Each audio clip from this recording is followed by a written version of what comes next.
Okay, so on to the deck that I've been referring to all throughout this video, which is the Ghetto Tarot by Alice Smeeds. Really beautiful, high quality deck, I must say. It's really well made. She is I'm forgetting where she's from actually, maybe Belgium, but I might be making that up. Anyway, she's a photographer, and she worked with Haitian artists to recreate the tarot story. Really, I absolutely love the photography in this deck. Look at this King of Machetes, okay, which would be King of Swords in Trad Tarot. So powerful. This image is just so powerful. I love that it's centered in blackness. I love that it's centered in African culture, African spirituality. Yes, yes, yes. For me, it's so important that this story, this archetypal story of love and loss and growth and triumph, is embodied in blackness, that there are real black, rather than it being an illustration, for example, these are real black human beings, you know, dramatizing this story. And I think, you know, in terms of the general whiteness of tarot, this is beautiful and really important, and I adore it. I love that Ghetto Tarot is based in Haiti, for example. I mean, I really, really adore that because of the historical narrative, the story of triumph of Haiti, of the black population in Haiti.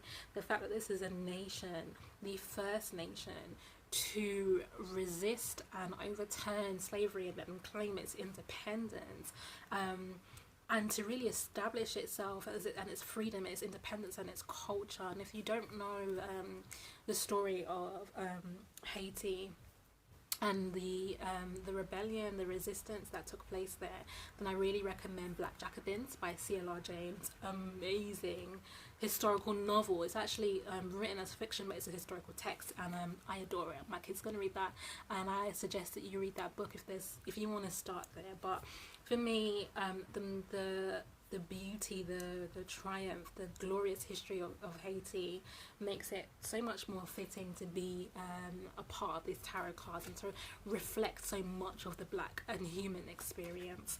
And then of course for me, thinking about Haiti as a space where voodoo is practiced as a kind of a syncretic religion drawn on African spiritualities, you know, being merged with Catholicism and so much else that's part of that kind of cultural and social landscape, and so really seeing it as a space of real spiritual strength, of that being part of what was used in terms of resistance and rebellion to the transatlantic enslavement.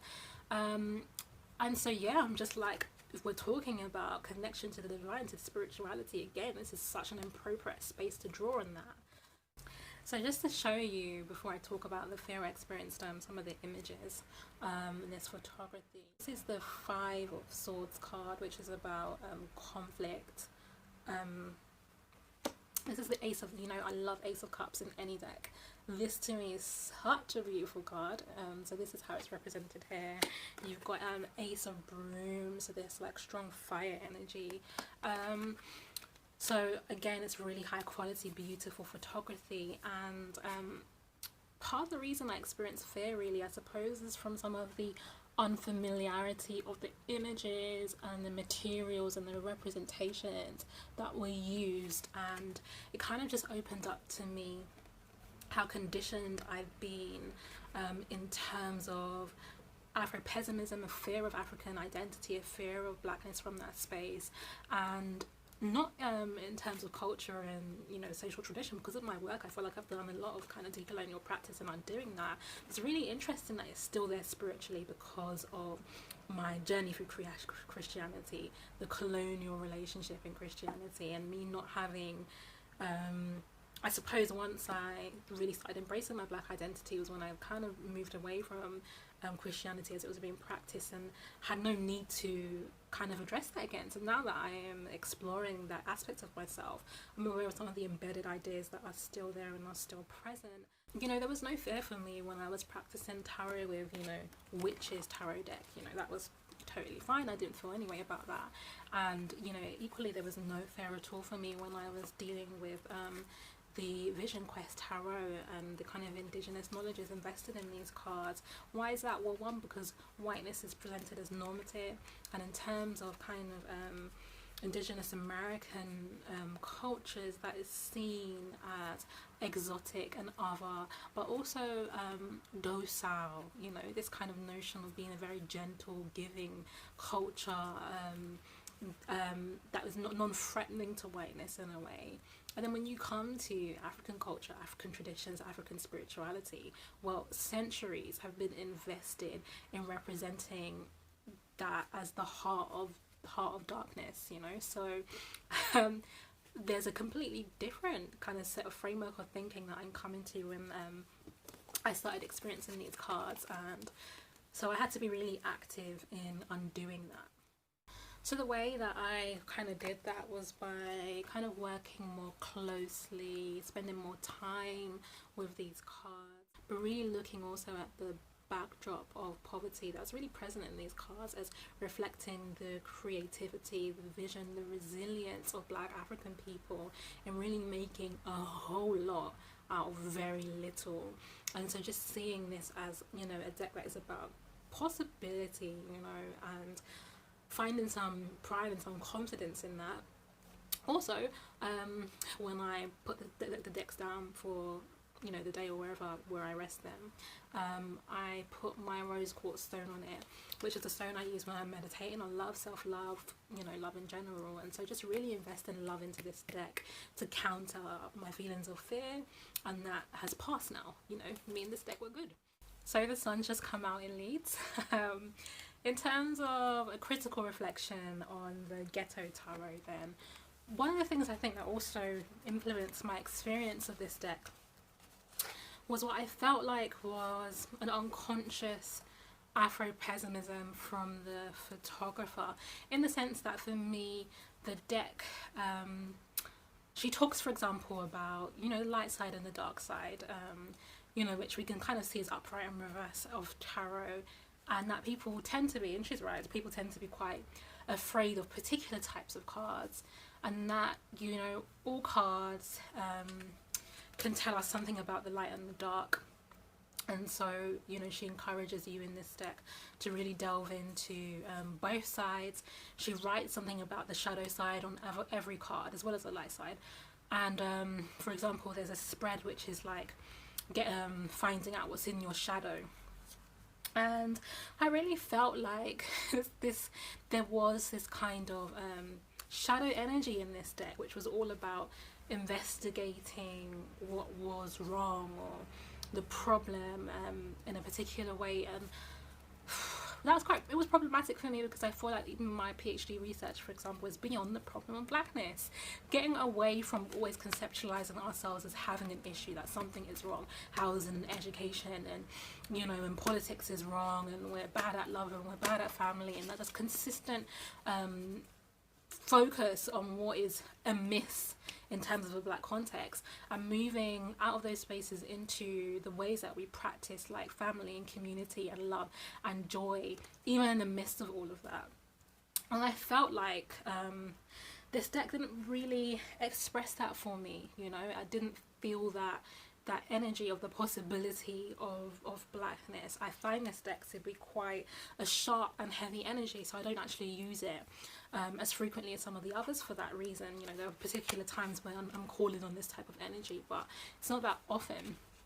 I suppose I use it in terms of representation a lot. So if I'm doing public tarot, if I'm doing a video or a picture, then, you know, I think it's important that Black people see other Black people in tarot, and, you know, the images are powerful, so I'm definitely using it in that sense.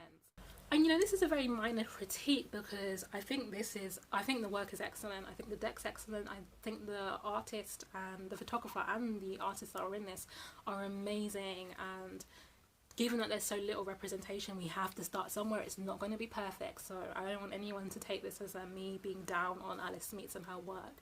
It's incredible. I wouldn't have bought it if I didn't think so. But there is some I just would like for Blackness to not always be associated with the shadow side and the problem of things. And that was how I interacted with these cards, and that's kind of what I felt when I was looking at her booklet that she put together to talk about oh, it's so bright in my room now, to talk about this deck. When I was recording this video, just before I started, I decided to have another flick through, and I felt maybe that I was being a little too harsh, that she had invested some balance in terms of her philosophy of how she put this deck together, and that it wasn't just about the shadow side, and perhaps that was just something that's very specific to my experiences and the knowledge I'm coming with that kind of saw that in the deck. And I think it's possible that I may have judged both the photographer and the deck a little harshly. So that's something I'd be really interested in hearing other people talk about, other people's experience, and I've got to be honest here, other black people, their experience of the deck, the energy that they feel getting from it, how they feel about the representations, you know, how they came to this kind of body of knowledge, and, you know, the history of spirituality that's present in this deck and the ways that I'm talking about. Did you feel, you know, totally fine and comfortable? Was there any undoing work for you? Let me know, you know, help me think through some of these ideas together. That's what my work is anyway. Finally then, I've known since I was very young, I mean under 10, that my purpose, that my vocation is to use my abilities towards the growth of the black community. Like, that's been just a calling I felt from very young, and at the moment I feel like that's specifically the black British community, and I feel very committed to this space. And I see tarot as part of that. I see tarot as aligned with the other types of work that I'm doing, my creative work, my academic work, and I feel like the next step for me is to use it as a creative tool, as an intuitive, a spiritual art, to answer some of the questions that I'm, you know, puzzling and problematizing in my research, the questions that just come up when I'm talking to my girls, to really use it, to incorporate it in that practice. And so I've kind of developed some spreads that I'm going to be sharing publicly, like really serving the black experience and serving us as a community, black family, black relationships. I'm just about it on that. So I'm really excited to do that, and it's new. I've never tried it before, so it's going to be a work in progress, and I'm just really interested in seeing what energy comes up, what messages come forward, whether it resonates with people, and just letting that part of me grow and just to experiment, you know.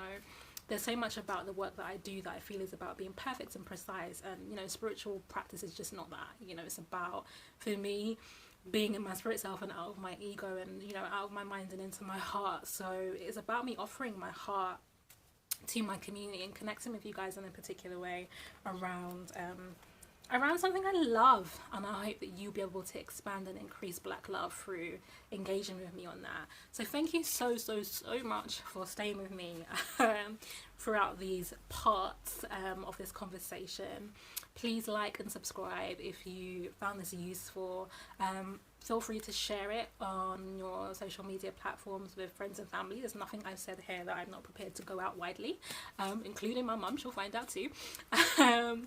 And if you would like to follow me on social media, then I reiterate again, I'm Leona Nicole Black on Facebook, Nicole Black Online on Instagram, Leona N Black on Twitter, and my website is nicoleblack.com, where you can see more articles. I'm intending to post an article version of this video, and you can stay up to date with the things that I'm doing there. And until next time, guys, thank you so much for your time. Much love.